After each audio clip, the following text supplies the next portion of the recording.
Ibhunga elijongene nolawulo lwezamandla iNERSA linike inkampani ephehla umbane kweli i-Eskom imvume yokunyusa intlawulo yombane ngo-18.65%.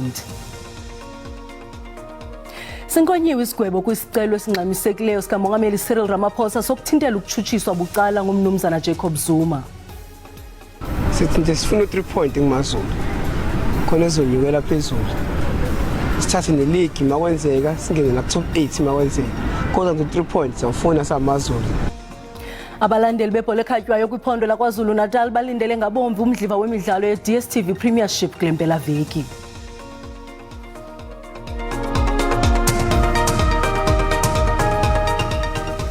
Molweni makhaya samkele nababukeli kwiqonga le-DTT khongozela November sinilungiselele wona ngokuhlwanje. I-SABC News iyokwethulela i-channel entsha yendaba zamalimi wesintu ngo-2023. African News Channel ka-DTT itakuheshela mahungu hi ririmi ra wena. Ngakho ke zithole ngesizulu, ngeSixhosa, Limi la Setswana, Afrikaans, Xitsonga, kaSepedi, kaSesotho, ngaTshivenda, ngeSiswati, ngeSindebele. Lefuna ka SABC shimanga mutingathi uyitela ukwadisela maphungo ngalwambo lwa damunye. amahora angama-24 nsuku zonke. Khumbula futhi ngolimi lwakho.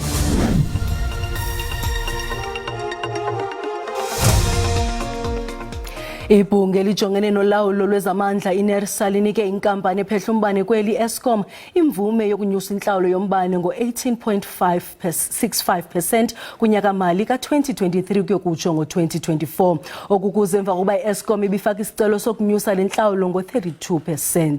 Okukunyuka kwentlawulo kuza kuqalisa ngomhla wokuqala ngo-April kulo nyaka. Inkampani ephehla umbane kweli Eskom ivakalise ukuba iza kuphendula ngomso malunga nokunyuswa kwentlawulo yombane ngo-18.65%. Okukuzana njengoko i-Eskom ibifaka isicelo sokunyusa ixabiso lentlawulo yombane ngo-32%.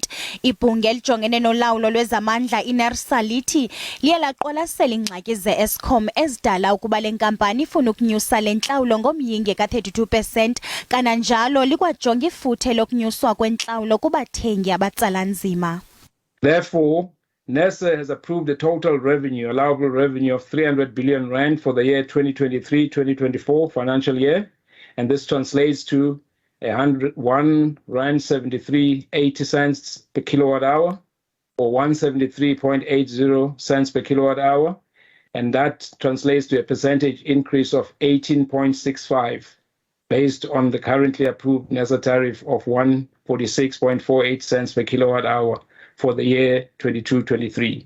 Abaxeke sisigqibo seNERSA bathi iNERSA ibingafanelanga ukuba ivumeli i-Eskom ukunyusa ingeniso ekubeni ingaqhubi kakuhle kumsebenzi wayo wokunkinkishela lilizwe umbane. Usoqoqosho uphakamisa ukuba le nkampani ibekwe phantsi kohlangulo lwezoshishino.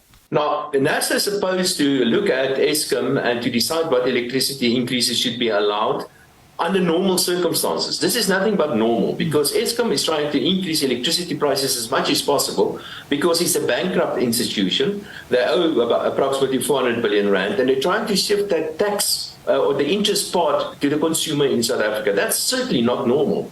Ukanti tyala le-Eskom liphantse lafikelela kwi-400 billion rand. Urhulumente uthi uza kuqwalasela banzi okukunyuswa kwentlawulo phambi kokuba thatha isigqibo sokuba uza kuyixhasa njani i-Eskom ukucutha ityala layo. Akukho kuphumla ke kubathengi nanjengoko iNERSA ikwavume ukunyuswa kwexabiso lentlawulo yombane ngo-12.74% kunyaka mali ka-2024-2025 ngaphezulu kwe-18.65% ezaqalisa ngo-April kulo nyaka. Isithethi sikamongameli umnumzana Vincent Magwenya uthi umongameli Cyril Ramaphosa uxhalabile kukunyuka kwamaxabiso ezinto kweli nokwenziwa amaxongo ingxaki eqhubayo kacimicimi wombane. Lo kaMagwenya uthi umongameli akakwazi ukungenelela kwisicelo sika-Eskom asifake kukhala wezamandla kweli iNERSA sokufuna ukunyusa amaxabiso ombane. Ethetha nabendaba ngemibe yahlukeneyo umnumzana Magwenya uthi umongameli Cyril Ramaphosa uza kudibana nekomiti kazwelonke ejongene nengxaki yamandla kweli. Sinkonyiwe isigwebo kwisicelo esikhawulezileyo sikamongameli Cyril Ramaphosa sokuthintela ukutshutshiswa bucala ngowayesakuba ngumongameli umnumzana Jacob Zuma. Umnumzana Zuma utyhola umongameli Ramaphosa ngokusilela ukuthabatha amanyathelo kwisikhalazo sakhe ngakumtshutshiso advocate Billy Downer amtyhola ngokudiza iinkcukacha zakhe zezempilo. Umnumzana Zuma ukwatyhola igunyabani lezotshutshiso ngokunganyaniseki ngokuphathelene nokukhutshwa kwesiqinisekiso sokutshutshisa bucala inole prosequi ngolwimi lwezomthetho. Igqwetha likamongameli Ramaphosa advocate ngwaqo maneji lixoxe ngelithi ayakunyashwa amalungelo kamongameli ukuba uyatshutshiswa bucala ngumnumzana Zuma kwaye inhloko yombuso inelungelo lokuba ingabizelwa kwinkundla zamatyala ngokwamasamane akhutshwe ngumnumzana Zuma. Now when he says go to that court and plead, you have a right. Of course we have a right to go to that court. But we also have a right to assert our constitutional rights and say we cannot be held before an unlawful tribal criminal proceedings. Umthetheleli kamongameli ukwathe ukutshutshiswa kwakhe bucala akuhambisani noluntu esithi nakubeni selidudumele edlula ngenkomfa ye-ANC kodwa ukumiswa kamongameli emkhumbini kungathetha ukuba makathi gu bucala ngokwemiqaliselo yombutho wakhe ANC agxidike kwitroni yokulawula njengomongameli weli. In fact, continues to apply. So if he is hauled before the criminal court, those of his detractors in the organization, including for present purposes, in this context, the first respondent will say, well, now you are criminally before a court. Now you must step aside. But you step aside not only from your ANC position, you step aside from the national position as president. Igqwetha likamnumzana Zuma uadvocate Dalimpofu lithe akhonto yakumdlela indlalo umongameli xa ivele enkundleni kulwesine weveke ezayo ngokwamasamana wakhutshelwe esithi ixesha umongameli azakolichitha enkundleni liyafana nelabanye abamangalelwa kakade. What we have here is a simple pedestrian charge. A person who has been charged who must just come to court and say their piece. Lokampofu kwathe iNPA yayizama ukuba lityholo lokusithela likamongameli ngethuba ikhupha ingxelo isithi umongameli Ramaphosa akabizwanga ngegama kwidokethi ngethuba likhupha isiqinisekiso sokutshutshisa sabucala zityholo ezo igunyabani lezotshutshiso lizikhabileyo enkundleni. There is no factual and legal basis for making such an insinuation. And even if one has a careful look at the papers, there is no evidence to back up that. Kulindeleke ukuba isigwebo sikhutshwe ngomvulo kulomba. Lonyuke layokuthi ga kuma-49 labantu abasweleke ngenxa yoqhushumbo lwetanki yerhasi olwenzeke eBoksburg. Mapolisa athi nangona zirhoxisiwe izityholo ngakumqhubi wesigadla angaphaya kwama-40 amanqinazi engaphambili. Kulindeleke ukuba idokethi linikezelwe kubatshutshisi kule veki izayo nalapho baza kuthatha isigqibo ngale nyewe. Kusweleke abanye abantu abathathu kuqhushumbo lwetanki olwenzeka eBoksburg, nto leyo enyuse inani lamaxhoba loyokuthi ga kuma-40. Bali-12 abasebenzi bezempilo abayinxalenye yabo bathe babizelwa ngasentla. Ngabantu abahlanu abasancwina zintlungu esibhedlele ngenxa yamanxeba okutsha. As I've indicated, we have now lost 40 people who have since passed on. And this number is inclusive of 12 health workers. 5 are still in various hospitals at Charlotte Maxabiso, Johannesburg Academic Hospital, Puluseng Hospital, and Telamkhwerane Hospital. 23 have been discharged and they have been taken back to their families. Nangona kungekho mntu uphendulisiweyo ngesisehlo, abakwantsasana baqinisekisile ukuba ingalo yomthetho iza kudlala indima yayo. To date we have obtained more than 40 witness statements, more than 40. But there are outstanding key exhibits which we feel that we need to get them to can assist us to finalize this investigation. Kusafuneka kulungiswe isibhedlele iTambo Memorial nethe yachaphazeleka koluqhushumbo. Urhulumente wephondo laseGauteng uthi ukulungiswa kwesi sibhedlele kulindeleke ukuba kugqitywe emva kweveki ezine. Njengoko sisoloko sipapasha iSABC News iza kuphehlelela ijelo ndaba eliza kusasaza ngelwimi zesintu iiyure ezingama-24 kwiqonga iDTT. Ngaphambili unondaba wethu Siyavuya Sineke wenze udliwano ndlebe nomphathiswa wezoqhagamshelwano uNkosazana Khumbudzo Chabeni ocacisa imibuzo esebantwini ngokuba yintoni iDTT kwaye ifumaneka phi. Ababukeli bethu bacinga ukuba le DTT ithetha ukuba seliziko le-SABC ngoku sikhuphisana ne-DSTV. Ngamafutshane yintoni kanye iDTT? U-SABC akakhuphisani no-DSTV. U-SABC u-National Public Broadcaster ufanele enze kube ne-broadcasting available to all South Africans. Kungenandawo ukuthi banayo imali abanayo imali. So iDTT kube ne-decision yebuya u-ITU, International Telecommunications Union, yawuthi sifanele simove from analog television siye ku-digital terrestrial television. And besifanele siqede ngo-2015. So 2015 asiqedanga. So manje simuva kule to DTT sivale. DTT uzovumela or uzo-allow i-television to be broadcast on digital signals on digital platform. Kwa manje ufanele ubuke i-TV yakho ku-TV box set, ku-TV set. But ku-digital television wakwazi ubukela i-TV ku-laptop yakho, ku-tablet yakho, ku-phone yakho because it's transmitted on digital signal. So that's what we have been doing to move that DTT. So manje u-SABC uthe nakhona uzo-introduce i-news channel ye-24 hours. Nibiza ni 24 hours ngeXhosa. Ye-24 ngama iziyure ezingama-24. Yeah, ye-24 hours ngezilimi zethu all South African official languages is Tshivenda, isiXhosa nani zizoba khona ku 24 hours. Angithi abantu bethu bemangatholi i-news 24 hours ngezilimi zabo bebayithola particular times and ku-TV as well bafane isiTshivenda noSizulu nesiXhosa bafane ba-change to today izoba isiZulu, tomorrow izoba isiXhosa. But now manje with the new SABC channel ye-24 hours kusho ukuthi uzothola i-news ngesiXhosa every day, every hour. Abantu abaninzi abazazi ezi set boxes zifumaneka phi njani? Ngabe urhulumente wenze ngokwaneleyo ukuthetha ngazo ebantwini? Uhulumende wenze ngokwanele ne-SABC siyabonga ibe isinceda yenza ama-advertisement umsakazo wonke we-radio we-SABC whether ivenda Tsonga Xhosa nani u-SABC TV nakhona sibe sirana ama-promo about the set-top boxes futhi sithathe isinqumo ukuthi for the people who cannot afford labantu bangakhona u-afford bangena imali babebizani ngesiXhosa I don't know indigent people abantu bahluphekayo bona bayithola mahala bafanele bayibhalisele e-post office yabo sibena cut off date o-30 September but ngithi if ungabhalisanga ubongavuma ukuthi lento engeke yenzeke ungahamba uyibhalisela e-post office yakho sizo-connecta masiqedile or masibona kwa manje asitholange a lot of numbers after the 30th of September. So ungaya khona but bafana bayibhalise but kunabantu abanye abanga-afford i-DSTV abanga-afford nani but bona bafuna le DTT sizoba senza i-announcement bazoyithola njani kuma-retail markets or e-store bazoyithenga phi uthi bayithole i-DTT nabo. Umphathiswa wezemfundo kweli unkosikazi uMotshekga uthi babila besoma ngenzame zokufunela abafundi baka grade 1 no grade 8 indawo zokufunda kwezinsuku zimbalwa zizayo.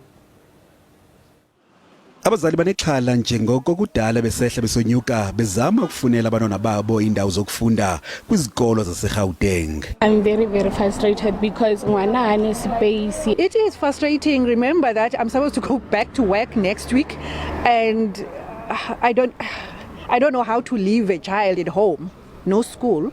Kodwa uthi abafundi bangayifumana indawo bazayifumana kwezinsuku zimbalwa zizayo. Grade 1 and 8 were sitting at 292 that were complete application and another 40,000 or so incomplete application, and those were applications that parents did not provide the necessary documentation throughout.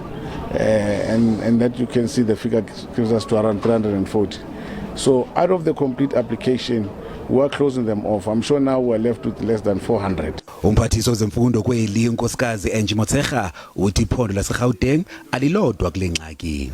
All these other provinces don't use the Gauteng system. Gauteng had about 1,000 bigger cities It's the biggest province in terms of learner population that we have. They had 1,000. So there was 3,500 coming out of the system. So it's not the system. It's parental choice. It's spaces. We don't have adequate spaces. Njengoko izikole ezikunxweme zivula kule veki zayo, amaphondo afana neNtshona Koloni naKwaZulu-Natal kulindeleyo ukuba ajongane nelengxaki yaseGauteng. Ufuna uncedo uMbalenhle Dube nowatshiswa ngeasidi ngamadoda amabini eTsomo eMpuma Koloni.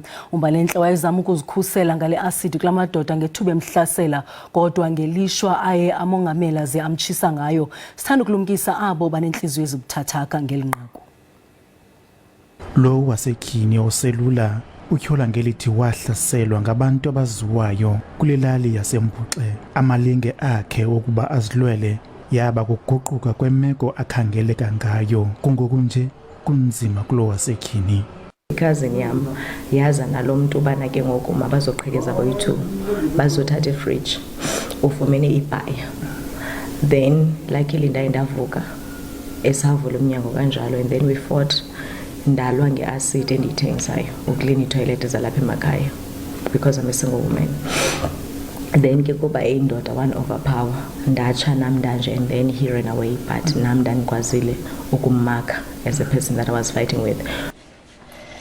God is great. Ukudandatheka ngokwasemphefumlweni into ngoku esele ichaphazele elikhaya ngendlela yaye ixhoba kunzima ukuba lamkele.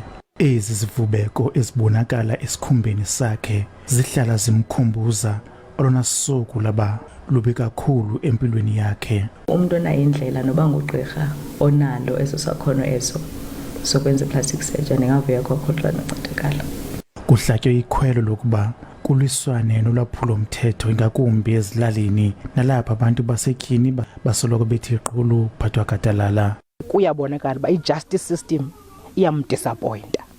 So sivumamela izikhalo zakhe zokuba icase ayihambeli ndawo. Ubuyile court o-perpetrator kuthiwa ivalelo kanti yaphuma ngoko. Bobabini abatyholwa kulindele ukuba banyathele emkhumbini wenkundla zamatyala ngomhla ka-26 kunyanga kaJanuwari. uMbalenhle Dube uthi abenzi bobu baqhubeka bethumela imiyalezo yokuba bazomeqisa amafu. Ndinkululeko Nyembiso, iindaba ze-SABC eTsomo. Kwezemidlalo abalandeli bebhola ekhatywayo kwiphondo laKwaZulu-Natal balindele ngabomvu umdliva wemidlalo ye-DSTV Premiership kule mpelaveki. Owona mdlalo omkhulu kulowo weKaizer Chiefs namaZulu FC ngokuhlwa ngomso noza kutshayelela elinye lamadaba phambili kweliphondo phakathi kweMaritzburg United neRoyal AM ngecawa. Abalandeli bebhola kwaZulu-Natal bazobhema abakholo kule mpelasonto njengoba banemidlalo ehlabahlosile amaqembu amahlanu akulesifundazwe. Kweminye imidlalo babhekene namaqembu aseGauteng. AmaZulu agadulisana neKaizer Chiefs eMoses Mabhida Stadium ngolwesihlanu. Omabili amaqembu asanda ukuhlulwa athi ke manje afuna ukuvuka emaqandeni. It's a matter of finding that right balance, but yes, to your point, the different topics that we're looking to improve and raise in terms of quality, we address them and we're looking to perform better. Kanti nabalandeli bathi bazoyithamela yonke imidlalo futhi bayilindele ngabomvu. Sithi nje sifuna 3 point ngumazulu. Khona ezonyukela phezulu. Sithathe neleague makwenzeka singene na top 8 makwenzeka. Kodwa ku 3 points awufuna samazulu. I'm hoping for a great game from Kaizer Chiefs, for a mini goals from Chiefs, and to keep a tight defense today. uSuthu lungunombolo 12 kwilog ye-DSTV Premiership kanti amakhosi alele isine badlala ngokulingana begcina ukuhlangana ngonyaka odlule emidlalweni weleague. Eindabeni ze-SABC nginguvusi Khumalo eThekwini. Ngoku masichaphile izimvo zabantu kwikhasi leWhatsApp ngalomdlalo. Amasi abekwelangeni umphokoqo nexhala amaZulu neKaizer Chiefs xa zaqobisana ngomso hey ndithi mina sawutyefileyo. Amasi ke kulomxholo namhlanje yi3 points yePSL. Umphokoqo nexhala ngamaZulu azawutyiwa ngubani ke lamasi ngomphokoqo iKaizer Chiefs. Abafana bokuthula noxolo bazawugqitha bazawabetha amazulu ngo-2-0. Mna ndibona la maqela amabini azawudlala i-draw to sasazo ngoba kaloku awaqhubi kakuhle la maqela kwimidlalo yawo yonke futhi nginalo ithemba lokuthi ke sizwenqoba iKaizer Chiefs kusasa kodwa lokulele kuthina abathanda amazulu bathanda ibosuthu ngokuthi ke siphume ngobuningi bethu siye groundini sonika abafana bethu isupport esibathandayo.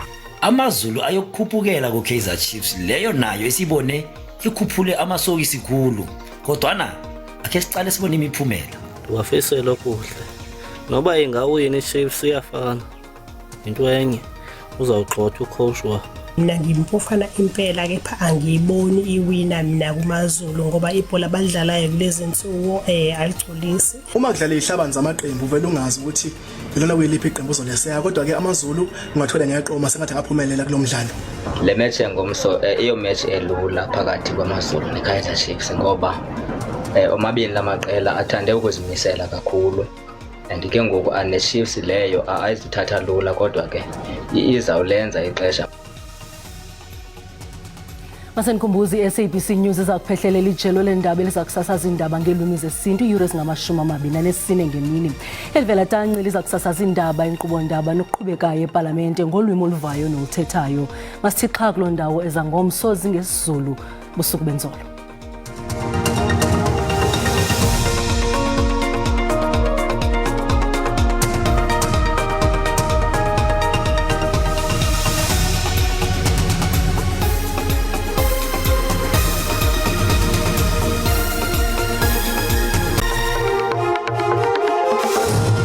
Simbukeli ngicela sikhongozele nalo uqikelelo lwemozulu ngokuhlanje mbukeli silindele u60% wamathuba emvula pha eMpuma Koloni kodwa ke kwindawo esiphakamileyo noko ngamathutyana nje angephi ulindelekile ke la 30% wamathuba emvula uqala pha eNorthern Cape kwehlela pha indawo ezikwikharu kanti ke lithegwele ngamafu kwindawo ezikwintshona yelizwe ngomso ke mbukeli sabonto balithegwele ngamafu kodwa ke akho mvula zilindelekileyo kwimimandla esentshona kanti ke kwimimandla esempuma sambona la 30% wamathuba emvula phaya eMpuma Koloni ngokunjalo naphaya eMpumalanga kuquka ke nelaphondo laseLimpopo kanti ke ngomso mbukeli uyabongozwa into bakaloku uqaphele la mozulu eyomileyo nenomoya nenokudala kaloku imililo yamadlelo uqala pha eNorthern Cape kwehlela kwikharu kuyokuthi ga phaya eMpuma Koloni masijonge ke mbukeli into ba wona amaqondo okutshisa asibeka phina ndingatsho ke ndithi noko lithande ukuba lihle izulu pha kwimandla sentshona amaqondo abetha ku17 pha eKapa Lodumo ku14 pha eFredendal zathathise ngo22 eUppington 21 omhle Vryburg zayibe ngu18 eMahikeng ngelixa ngu19 eliphalale ku13 omhle Bethlehem ze ibe ngamashumi nje amabini pha eKomani ngokunjalo nasekala Dokhwe eMakhanda silindele u18 degrees Celsius zathathisa amaqondo ngo21 eSajonis ngokunjalo naseThekwini xa sihlabula mgama sijonga ngomso ndingatsho mbukeli noko ndithi lihle izulu ngo25 pha eKapa Lodumo zathathisa amaqondo ngo29 eFredendal kuyatshisa ke mbukeli ngo34 eSpringbok zephaya eUppington litshisa kakhulu ngo41 silindeleke noko imozulu ethande ukutshisa naphaya koBhobhofolo nalapha amaqondo ebetha phaya ku40 ngu36 eThorweni zokodwa ibe impolo nje enhle phaya eGeorge ngo24 pha kwimimandla esempuma mbukeli ndingatsho nakhona ndithi kuthande ukutshisa eKaladokhwe ngo38 kanti naphaya eRhafa usindanga kulanqatsini yelanga amaqondo abetha ku39 eMthatha ngo32 zelibe lihlizulu ngo26 eSajonis maniphela emehlweni nisale enhliziyweni kamnandi mawethu.